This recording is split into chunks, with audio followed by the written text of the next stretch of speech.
Okay, what we want to do now is not just leave our photograph in, but manipulate our photograph. In other words, we want to use this to sketch over, because this is a photograph of a block, therefore it's in perspective.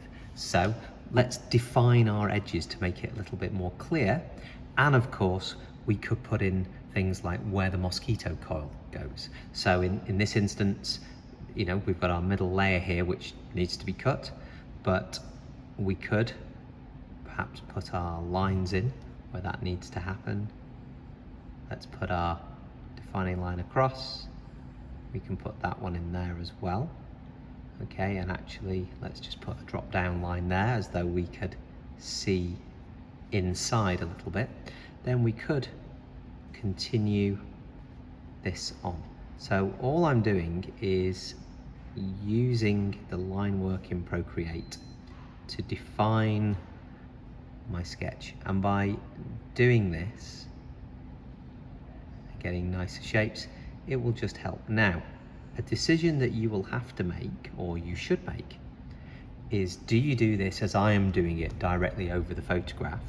So the negative of this method is that when I want to add colour to my work, I'm actually changing the original photograph. It would be better, and a much better way to do this, is if you use a new layer each time.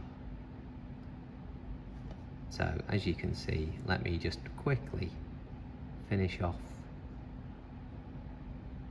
my sketch here, something like that. Let's just put in my lines for my foam. So I'm defining my shape, but also now, of course, one of the good things I'm able to do now is make any changes.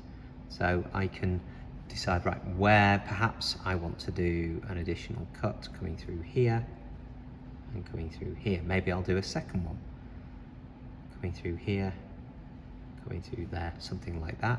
And then now I've got my line work, then using my layers, I could, for example, use my automatic layer, but on my line work.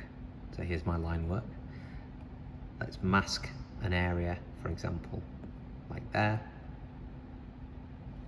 I could then choose to invert that, work on my new layer, and at this point now, I could again bring in another photograph, or perhaps maybe I want to say that this is resin, and I'm going to use an airbrush, something like that, and possibly do that.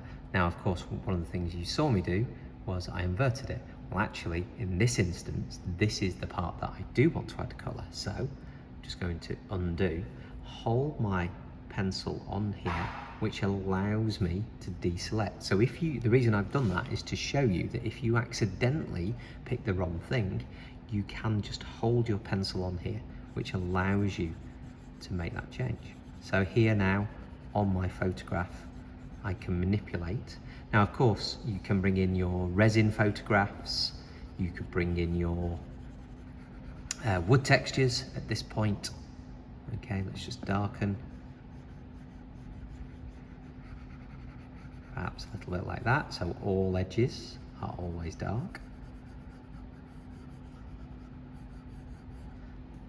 Let's just get a little darker again. Just on those edges, something like this. Okay, and then of course we could get a clean air one, should you want to do this, and we could get a nice little white highlight.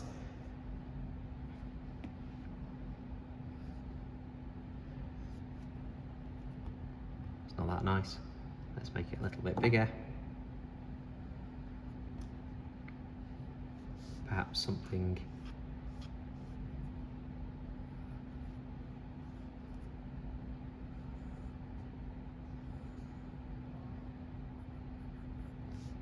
like that. And if you want it to look more reflective, we could do a couple of diagonal lines across, like so. Okay, let's remove my mask. And you can see that what I'm doing now is I'm manipulating the photograph. Of course, I could add other colors in here. I could change where the resin is, where the wood is. Should you make a decision as well like this, you could even, for example, just because that is your shape, you can still change it. So let me just show you what I mean by that. I'm going to say, right, actually I want to cut out here. I want to remove that part. So then just using the eraser tool, making sure I'm on the correct layer, which I wasn't, now I am. Actually, maybe what I want to do is remove this from my design.